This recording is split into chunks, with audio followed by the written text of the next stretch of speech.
السلام عليكم. أحد المتابعين المحترمين المسيحيين كتب تعليق في حساب الشخص امبارح بيقول فيه إن في مسيحيين اسمهم الفريق الدفاعي ردوا على فيديو لي بعنوان نبوءة قديمة ستغير دينك بسببها، وقال لي ما بتردش عليهم، وهل عدم ردك عليهم معناه إن كلامهم صحيح؟ فطلبت منه يبعت لي الرابط في التعليقات، وبالفعل بعت لي رابط المقال ووجدته مقال ضعيف جدا، وفهمت ليه هذا الفريق ليس عنده جمهور كبير رغم انهم ينفقون اموالا كثيرة من اجل الاعلانات. طبعا المقال ضعيف جدا وخالي من اي منهجية علمية، حتى مستوى ذكاء صاحب المقال ضعيف للغاية. يعني ممكن يكون الشخص كلامه غلط لكن يكون ذكي فيقدر يلبس عليك ويخدعك، لكن هذا المقال كان ضعيفا جدا من كل النواحي. ففيديو اليوم انا قصدت منه ان انا اوريكم عينة من ردود المسيحيين عشان تشوفوا ازاي بيخدعوا اتباعهم، وازاي انهم بيكتبوا اي كلام لمجرد الكتابة عشان يقولوا احنا ردينا وخلاص. مش الهدف جودة الرد ولا قوته، لكن الهدف هو مجرد وجود رد. وهذا الفريق أنا دعوتهم من قبل المناظرة الصوتية أو المرئية في موضوع صحة الكتاب المقدس وفي أي موضوع إسلامي من اختيارهم، وحتى الآن لم يوافقوا على المناظرة المرئية أو على الأقل الصوتية. على كل حال بيبدأ المقال بلعبة نفسية عشان يوهم المتابعين إن كلامي غلط، فيوصف كلامي بالمضحك ويقول: طلع أحمد سبيع بشبهة مضحكة كالمعتاد فادعى إن القرن الصغير المذكور في دانيال هو قسطنطين الملك، ونحن نتعجب. بالفعل أنا قلت إن القرن الصغير هو قسطنطين، وأوردت أدلة تثبت كلامي، وكانت الأدلة كالآتي: أولا، قسطنطين إمبراطور روماني أتى بعد 10 أباطرة حكموا القدس واضطهدوا المسيحيين المثلثين والموحدين. اقتلع 3 ملوك كانوا ينافسونه الحكم، حكم بسياسة مختلفة عن سابقيه. ففي سنة 313 أصدر منشور للتسامح في ميلان. هل في شخص واحد توفرت فيه هذه الصفات؟ مستحيل. وعشان كده تهربوا من الرد على هذه النقطة رغم إنها النقطة الأساسية في الفيديو كله.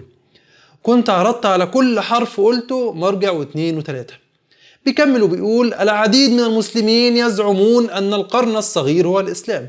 طبعا ده كلام فارغ، مفيش حد مسلم قال كده، ولا في حد مسلم هيقول كده، لأن القرن الصغير في دانيال هو شيء سيء، شيء ضد الله عز وجل، فكيف يقول مسلم إن هذا هو الإسلام؟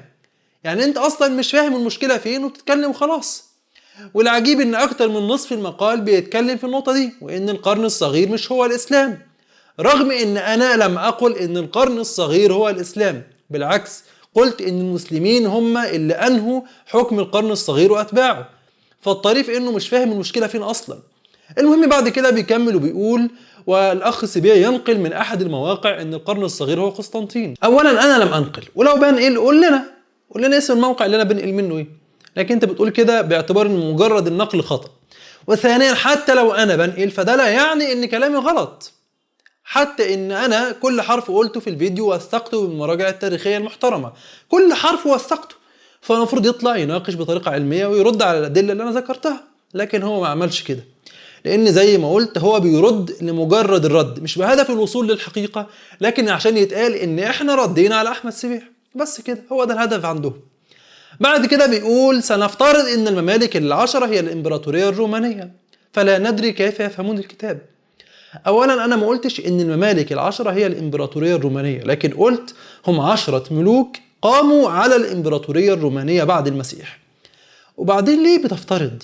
اطلع رد على كلامي بدون افتراضات. لا هم مش ال10 أباطرة، في ايه هم؟ رد على كلامي اللي انا قلته في الفيديو بدون ما تحرفه وبدون ما تفترض، رد على ادلتي ان كنت تستطيع.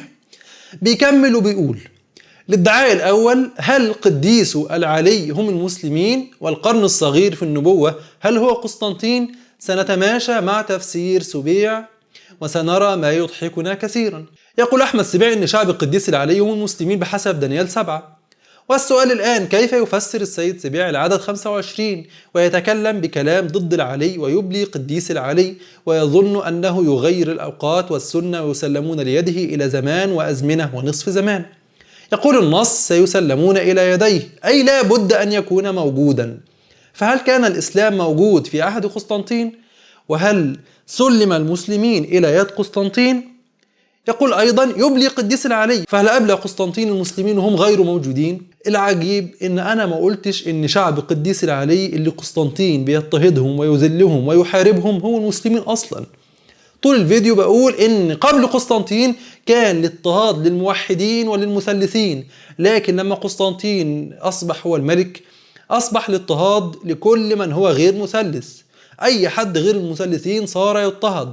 وقلت على سبيل المثال اريوس، بعد لما الامبراطور نصر مذهب اثناسيوس التثليثي على مذهب اريوس في مجمع نقيا 325 ميلاديه، الامبراطور امر بحرق كتابات اريوس وامر بقتل اي انسان يملك كتابا لاريوس. وعرضت كلام جون لوريمر، لكن طبعا لم يردوا على هذا الكلام ومش هيقدر يرد، فيقوم يستهبل ويقول للناس احمد سبيع بيقول ان قسطنطين اضطهد المسلمين. ازاي والمسلمين ما كانوش موجودين في زمن قسطنطين؟ يعني شايفين السطحيه والسذاجه؟ اي حد هيشوف الفيديو هيفهم من كلامي بوضوح ان انا بتكلم عن اضطهاد قسطنطين لغير المثلثين، فده يحرف كلامي عشان يقدر يرد عليه، وبالتالي خرج رده بهذه السذاجة. بيكمل وبيقول تفسير الأخ سبيع لزمان وزمانين ونصف زمان ينهى عن الإسلام، وبعدين يقول إن الرسول ولد سنة 571 وبعثته أو نبوته كانت بعد 40 سنة، يعني سنة 611، ولو حسبنا 611 من وقت قسطنطين مش هيكونوا 350 سنة ولا حاجة. وبعدين بيشرح ليه الحساب يجب أن يكون من ميلاد الرسول صلى الله عليه وسلم أو من بعثته، فيقول فتاريخيا إذا تمت المقارنة لابد أن يكون ولادة بولادة أو موت بموت أو ملك بملك. طيب السؤال، منين جبت القاعدة أن الحساب لازم يكون بالطريقة دي؟ هل احنا قلنا أن النبوءة تتحدث عن ميلاد الرسول أو عن بعثته؟ لم نقل ذلك، لكن قلنا النصوص واضحة أن هي بتتكلم بداية من عصر قسطنطين القرن الصغير واضطهاد المؤمنين حتى انتهاء هذا الاضطهاد ونزع الملك عن أتباع قسطنطين. فالنبوءة أصلا لا تتحدث عن ميلاد الرسول ولا عن بعثته صلى الله عليه وسلم، فليه أنت عاوزنا نحسبها كده؟ حتى لو قرأنا الفقرة 26 والفقرة 27 من النبوءة هتلاقيها بتقول الآتي: فيجلس الدين وينزعون عنه سلطانه ليفنوا ويبيدوا إلى المنتهى، والمملكة والسلطان تحت كل السماء تعطى لشعب قديس العلي. فالنبوءة بتتكلم عن نزع سلطان القرن الصغير وأتباعه وانتهاء ملكهم، وبالفعل ده حصل مع فتح المسلمين للقدس ونزع سلطان الروم وتسليم المملكة والسلطان للمسلمين بعد أن كانت في يد أتباع قسطنطين والمثلثين. فالنبوءة لا تتحدث عن ميلاد الرسول ولا عن بعثته، عشان كده ما حسبناش من ميلاده ولا من بعثته صلى الله عليه وسلم، لكن حسبنا من وقت انتهاء ملك قسطنطين وأتباعه.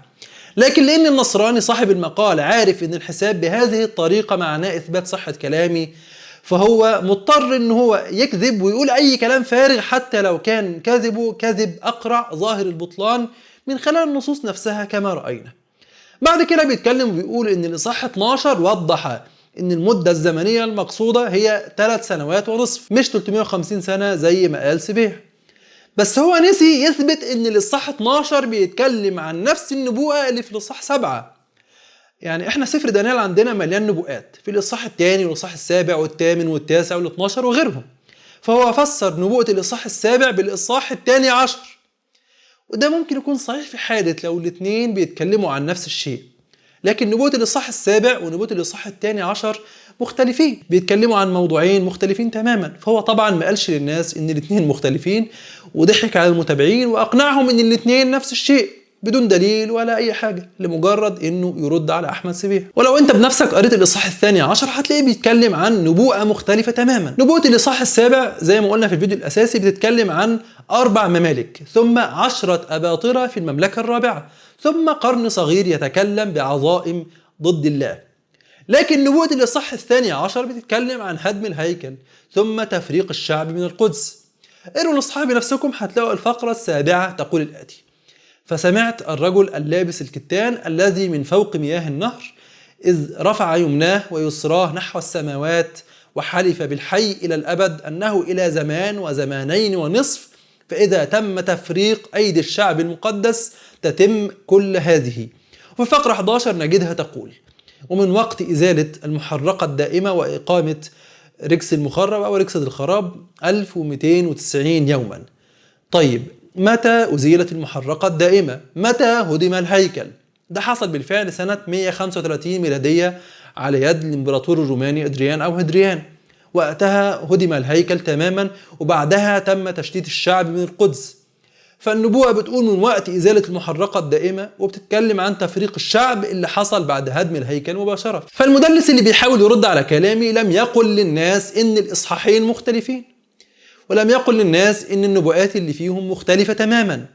فما ينفعش إن أنا أفسر المدة الزمنية المذكورة في دانيال 7 بالمدة الزمنية المذكورة في دانيال 12، يعني استخدم دي عشان افسر دي، لانهم نبوءتين مختلفتين تماما. نبوءة دانيال 7 تحققت بالفعل في قسطنطين، ثم في فتح القدس بعد قسطنطين ب 350 سنة تقريبا، يعني زمان وزمانين ونصف زمان كما قالت النبوءة. بعدها بيكمل المدلس وبيتهمني بالكذب فيقول الآتي: لماذا التدليس والجهل بالكتاب؟ في نفس الإصحاح يتحدث عن المسيح دانيال 7:13 مثل ابن الإنسان يأتي، فيقول إن ابن الإنسان هو المسيح. وده شيء عجيب جدا، لأن كلنا أبناء إنسان، أنا وإنت وكل الناس أبناء إنسان. كون إن الإنجيل استخدم هذا اللقب عن المسيح فده لا يعني إنه حكر على المسيح عليه السلام. فأنت بتتمسك بدليل ضعيف جدا عشان ترد على أدلة قوية جدا. ومرة تانية السؤال: من هو الملك الروماني اللي جاء بعد 10 أباطرة رومان بعد المسيح، واللي حكم بسياسة مختلفة عن سابقيه، واللي اقتلع 3 ملوك كانوا ينازعونه الملك؟ انت بتقول كلامي غلط، وان القرن الصغير مش قسطنطين. خلاص، تفضل هات لنا ملك روماني واحد توفرت فيه كل هذه الصفات. دي النقطة الأساسية في الفيديو كله، واللي انت تهربت منها لانك مش عاوز الحقيقة، انت عاوز تضل الناس وتخدعهم. بيكمل بعد كده وبيقول الادعاء الثاني: هل القرن الصغير هو الإسلام؟ وكتب أسطر كثيرة عشان يثبت بها ان القرن الصغير مش الإسلام. والعجيب ان انا اصلا لم اقل ان القرن الصغير هو الإسلام، بالعكس قلت ان الإسلام هو من قضى على القرن الصغير وانتزع حكمه منه. فهو كما قلت لم يفهم كلامي اصلا. القرن الصغير كان ضد الله، فكيف اقول ان القرن الصغير هو الإسلام؟ انا عاوزكم بس تتصوروا مستواهم. ارجع للفيديو بنفسك واحكم، هل انا قلت ان القرن الصغير هو الإسلام؟ المفروض انهم فريق وبيزعموا انهم على علم، بس كما قلت مستواهم يوضح سبب قلة جمهورهم. على كل حال كلامهم ليس فيه رد على أي شيء من كلامي، مجرد كلام ضعيف جدا. طبعا الحكم المشاهد، مش أنا اللي هحكم، لكن أنا بقول لك بناء على اللي عرضنا دلوقتي. رأينا إن عندهم رغبة شديدة في تضليل الفئة القليلة التي تتابعهم، ورأينا إنهم بيردوا لمجرد الرد، حتى يقال إنهم ردوا على أحمد سبيه. مش مهم الرد صحيح ولا ضعيف، المهم إن احنا نرده خلاص. والحمد لله الشخص المسيحي اللي أعطاني الرابط تناقشت معه لمدة ساعة تقريبا في الرسائل، وأعتقد أنه بصورة كبيرة اقتنع بصحة كلامي وتهافت كلامهم. وأي إنسان عاقل سيدرس الموضوع بحيادية ويشوف الفيديو بتاعي والرد بتاعهم، إن شاء الله سيصل لنفس النتيجة إن كان عاقلا ومنصفا. بيننا وبينكم المراجع، استخدموا عقولكم ولا تنساقوا خلف أي شخص، فنحن ما نريد لكم إلا الخير. انتهى الفيديو. إذا استفدتوا منه اضغطوا لايك وانشروا المهتمين لتعم الفائدة، ولو حابين تدعمونا ممكن من خلال باتريون والرابط في وصف الفيديو. لا تنسونا من صالح دعائكم، والسلام عليكم ورحمة الله وبركاته.